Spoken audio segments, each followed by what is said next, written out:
Saturday night in Bristol, a typical English city.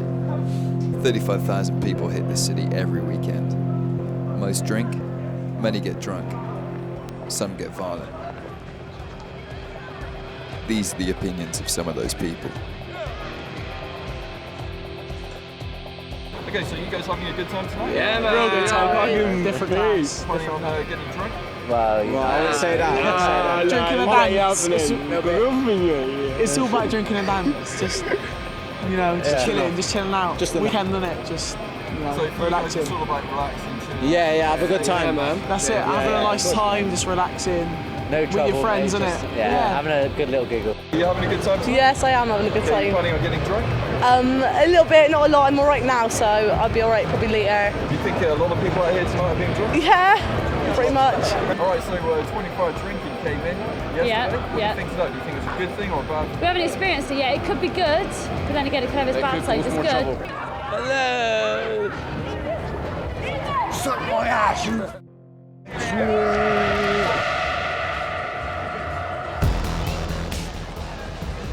Whilst most are out to have a harmless drink and just have some fun, some get too drunk for their own good. One thing that is obvious is that police resources to protect us are put under pressure because of this.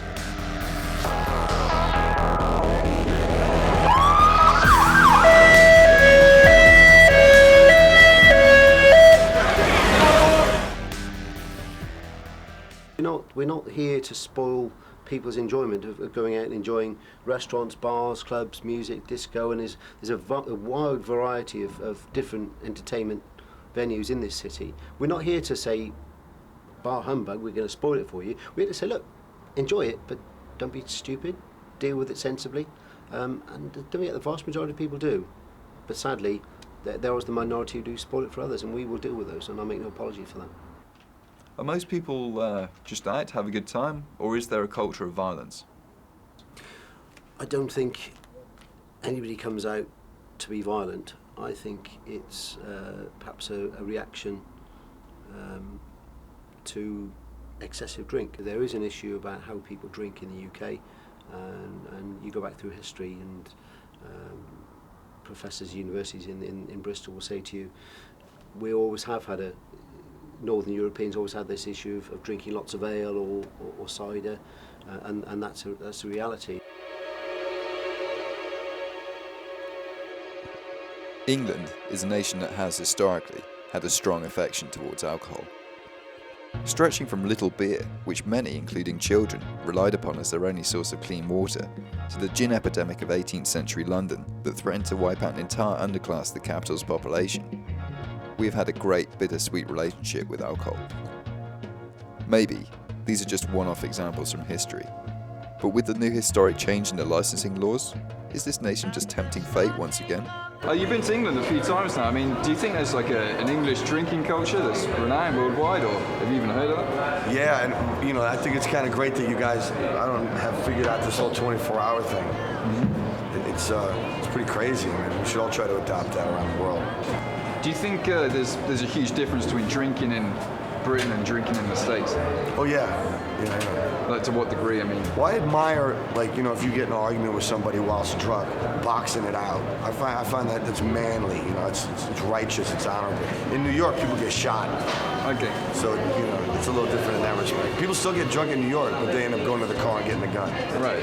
It's interesting because part of this documentary is about how people get violent when they get drunk. Oh yeah, no, it's either it's fuck or fight, man. That old Dead Kennedy song, man. Come on.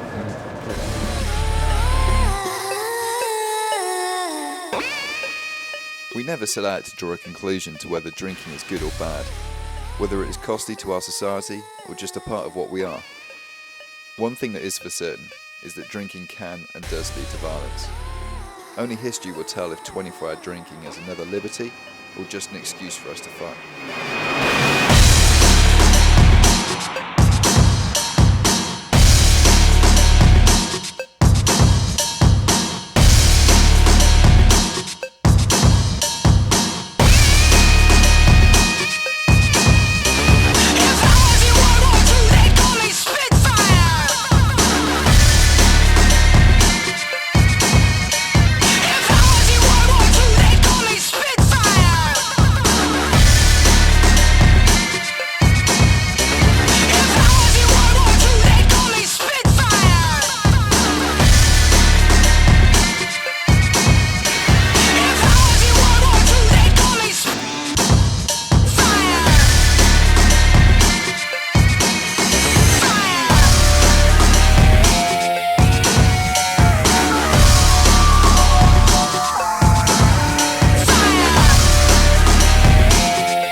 This podcast is concerning the documentary Brewing that was shot by us students for the MA in Film and Television Production at Bristol University in November 2005. What follows this is a brief introduction by myself, Ross Beamish, and Rohan Kapoor, and then we'll go into the interviews. Okay, we're recording here. This is Ross Beamish. I produced, wrote, and edited the Brewing documentary, and I'm here with the director right now. Hi, my name is Rohan Kapoor. I am the director of Brewing Trouble. Hope you guys enjoy it. Okay, this is our podcast regarding the documentary. This is regarding some of the footage that we couldn't fit in, some of the interviews that we got out on the street, a bit more of the extended police interviews. Man, it's so loud here with the... We'll have to do it again. No, I don't think so. I think we'll carry on. But all right. So yes, and also we've got a bit more of the Huey stuff because that was really quite good. But we just couldn't fit it in. Our brief said that we had to fit 5 minutes of footage in, and we could have easily done 20. But here's where it goes. There's also some interviews from people on the street that we met, and there's a bit more of an extended police interview. I mean, I should say that it's going to be cut down from the whole lot because with the police we had about 30 minutes. But you'll get the gist of what we got in there, and there's some good quotes. So this is really just for anybody that's interested in the kind of expanded universe of what we shot that one weekend. I'm pretty much done now. Rohan, have you got anything else to say? I'm good. You said it all, so it's okay. You've done most of it. Okay, Rohan is pretty shy for a director who wants to be a producer as well. So that's all you're going to get out of him. But I wanted to say thanks now to the crew that we had. Fan and Jin as well did an excellent job, and well done to Rohan.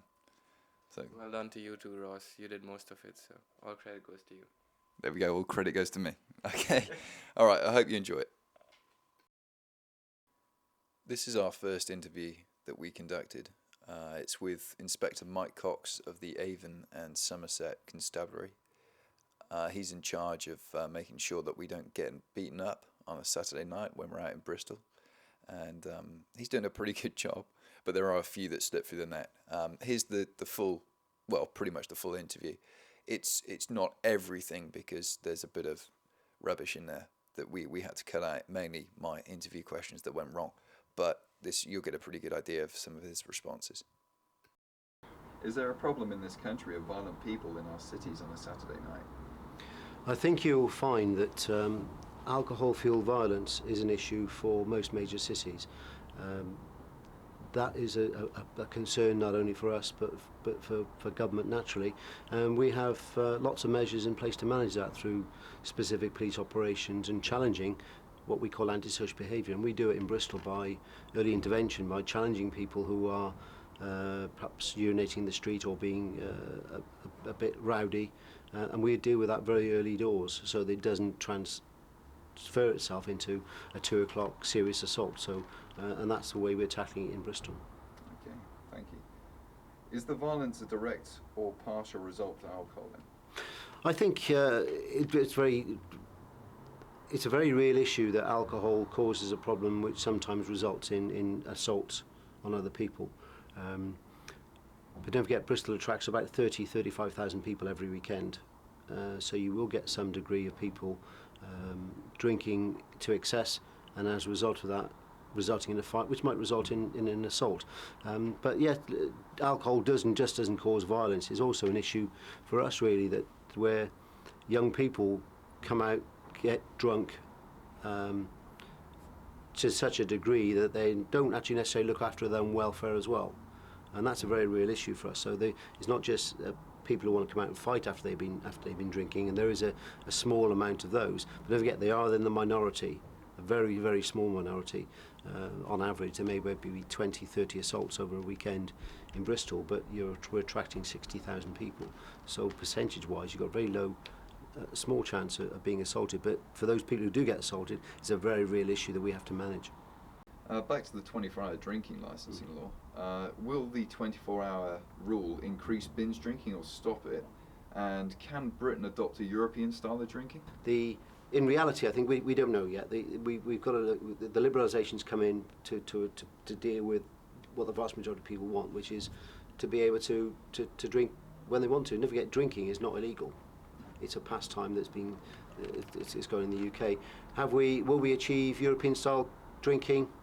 I don't know. I think it's all I know is that what we're trying to do in Bristol. We're part of the Safer Bristol Partnership. Is that we're looking at innovative ways of managing premises, and that includes dealing with problem premises to go away from this vertical drinking that we have in some parts of the city to a more relaxed atmosphere and there are places you've probably seen in the city with settees, tables, chairs, with lots of young people in there having a good time till 2 o'clock in the morning. Doesn't turn into violent encounters. So there's two sides of the story. Yeah, it's cold at winter time, but don't forget last year in December we ran a project called the Old City Project, which has achieved national recognition as part of best practice, where we closed the old city off to traffic, reintroduced street entertainment, and that for one weekend was circus entertainment, another weekend was a walkabout play, another weekend was a virtual disco in the street. That itself changed the culture. That attracted a lot of people back to the city. And the longer term for us is to close that road off to traffic at night time, which is becoming a reality. It's almost there now, where we take traffic out of the old city to create a more, what I believe, a better atmosphere where you haven't got cars and people walking in the street. To change people's attitudes to the way they drink, and it's not going to happen. I'm not going to say it's going to happen overnight, but I think we have to look at lots of things, longer term, short term, and medium term and long term plans to address this. And I think the reason I say that is because I think both we, the police, the local authority, as part of the Safer Bristol Partnership, are joined by magistrates, health service, and the trade itself. Because to me, you've got to involve the trade. This is a reality in the UK. That the trade is an important part of city life, and we need to work together. If we don't work together, then we're never going to achieve anything, are we? What is the economic cost of this drinking culture that we have in the country right now? I think it's very high, and it's something that society as a whole has to get a grip on. I think the Home Office costs for a serious assault, an ABH assault, black eye, bloody nose, or slightly worse, is to cost to society, not just the police, of about £8,000. Now that covers from police investigative time, potentially go to court, to Crown Court, but also includes potential health costs, potential loss of work costs. So it does build up into an issue. So there's a real problem. That's fantastic. All right. You've got some fantastic answers there. Thanks a lot. It's a pleasure. Okay, what follows here are some interview questions with Andy Heath. He's the general manager of the Level nightclub in Bristol, very close to our department, probably our local club. He was very, very helpful for us. So if he's listening to this, thanks again, Andy. Here's what you did. Right? Yeah, okay. Good, okay. Well, thanks for taking the time to do this. Just a couple of questions for you. No. As a manager, how much trouble do you see in your club? Not a lot on the whole. There's depending on what sort of night it is and the style of music. There's often like the rock crowd a bit more younger and a bit more out to have a good time. Sometimes you get on the Saturday nights, which the R&B and hip hop night can be a bit more.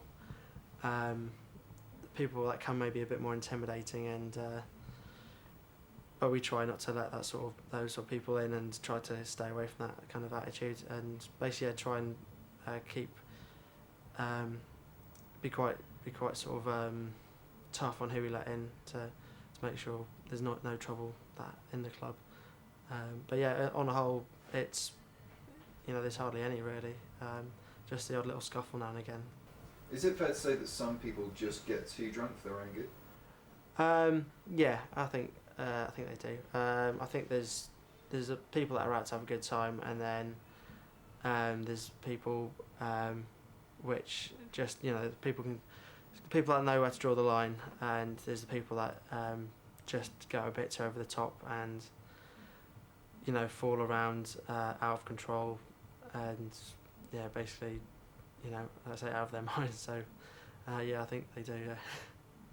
A bad image is a lot harder to shake off than sustaining a good one. Has your club suffered from violent instances, and do people still unfairly associate your club with these past events? We've found it particularly difficult with the media. After certain events have happened, we were unfortunate to have, there was a shooting up the road from us, where basically every time, it wasn't anything to do with the club, really, it's all nothing direct, and it just happened to be that the person was here on that night, and basically the media, every time they reported it, they were outside the club filming, and basically making it look like that we were the bad place, and it's kind of hard for that when people see it on telly, and people like say new students coming to the city, their parents might have heard about it and say, don't go to a Level nightclub, you'll get shot or you'll get killed. So yeah, definitely has a knock-on effect on us. Well, shooting for the second time at Level, we kind of lucked out actually. We found out that Huey from the Fun Loving Criminals was going to be doing a DJ set there, and being the nice guy that he was, when he turned up, we kind of collared him and said, can you answer some questions for us? And he graciously said yes, although he wanted to get drunk first. So what his responses are might be his kind of drunken responses as to what he might say otherwise, but he was excellent, and here's basically the full interview with him. Right, okay. Well, thanks for doing this. You've been to England a few times now. I mean, do you think there's like an English drinking culture that's renowned worldwide, or have you even heard of that? Yeah, and I think it's kind of great that you guys, have figured out this whole 24-hour thing. It's pretty crazy. I mean, we should all try to adopt that around the world. Well, this is something I was going to ask you. I mean, do you think it's actually going to work? Do you think it's going to cause more trouble than it's worth? Or? Well, I own 3 pubs in Ireland, right? And I figure if they did that in Ireland, no one would leave the place. They just stay there for the whole 24 hours. But I think a lot of people got jobs here, and they have to leave the bar to go to the jobs, so that might curb that. But no, it's silly, man. People are going to still get fucked up. They're going to stay until it shuts. That's how it works. Do you think there's a huge difference between drinking in Britain and drinking in the States? Oh yeah. Like, to what degree? I mean, well, I admire, if you get in an argument with somebody whilst drunk, boxing it out. I find that's manly. It's righteous. It's honorable. In New York, people get shot. Okay. So it's a little different in that respect. People still get drunk in New York, but they end up going to the car and getting a gun. Right. It's interesting because part of this documentary is about how people get violent when they get drunk. Oh yeah, no, it's either that, it's fuck or fight, man. That old Dead Kennedy song, man. Come on. Okay. Well, that's fantastic. I think that's pretty much it as far as our little questions. Thank you for having me on your show. Thanks a lot for your time.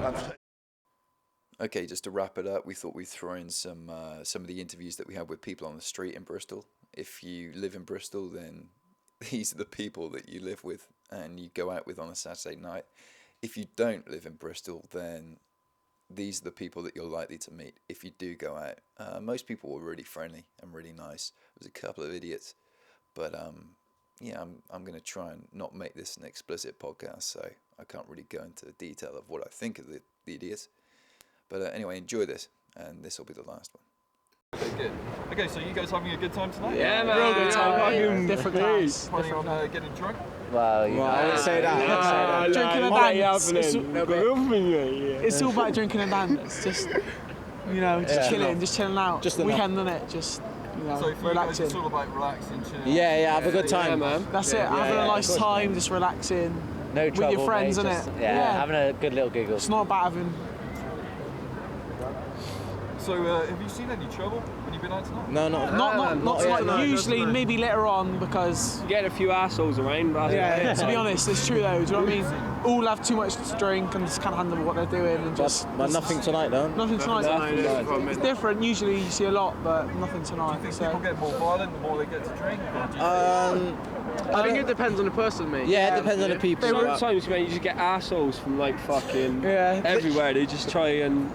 Start trouble. It's true. They react quicker. Just you've got a short of fuse. The more you drink, do you know what I mean? If someone knocks into you, then it's like, do you know what I mean? It's more of a you confront them. Whereas if you were sober, you'd just be like, oh, sorry, mate. Yeah, just leave it. So. Do you think maybe alcohol increases the chance that they're going to get aggressive? It depends on the person. It is again, true, yeah. It depends on the person. Maybe it does, yeah. So, but a lot of people, you find if a lot of people fight, they're looking to come out to fight. Do you know what I mean? That's just sort of people. That's the they mentality. are, where they're from, innit? Yeah. Get in the fight. There's a lot of girls like that in Bristol as well. Get your tits out. I see you in a minute. Classy bird. Yeah, that's. But yeah, so that's what it's about. Final question for you guys: what do you think of this 24-hour drinking that's coming out? Came out yesterday. Bad mate. Yeah. It's good. Yeah. I don't think it's not going to make much of a difference. I don't Good think. and bad, isn't it? Yeah. It's going to make clubs open later, and I think in a way it stops the big rush at 2 o'clock, everyone coming out and...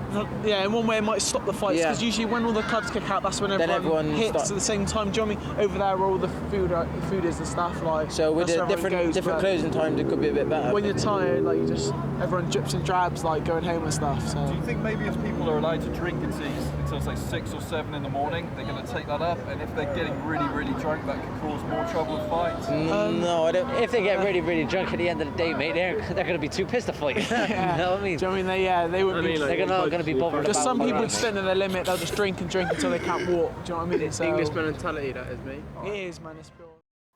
I should say here very quickly that preceding this one, everyone else was great. But here's an example of some of the tools that you could possibly meet in Bristol.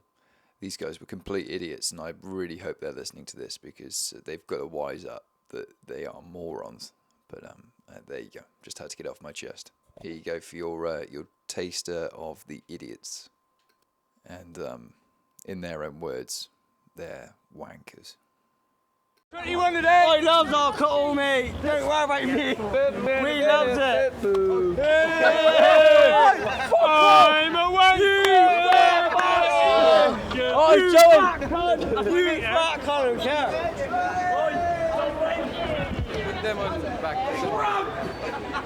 What do you want to know? What do you want to know, mate? Do you want to be an interview for this? Yeah. These girls did it first. What do you want to know? 24-hour licensing. Will it cause more trouble? 24-hour licensing is the best. Why? Okay. You see more drunk people out? Huh? You see more drunk people out tonight because of it? I can't see anything through these. So I'm guessing you're pretty drunk yourself. It's my 21st. Sorry. Okay, that just about wraps up our podcast. Thank you very much for listening. Hope you enjoyed it. If you'd like to check out our documentary, it should be available on the BBC Gloucestershire website and the BBC Bristol website, available for public download. It might be slightly changed from its original context, because for various reasons that I'm not going to go into here. But if you would like more information on it, please feel free to email me. My email address is ross_beamish@lycos.co.uk. Maybe you'd like to see a copy of the full thing in full DVD resolution as opposed to compressed downloadable format. I don't know, but I'll tell you what, it was great fun making it, and I hope you get to see the documentary sometime, and I also hope you enjoyed the podcast. Okay then, take care, goodbye.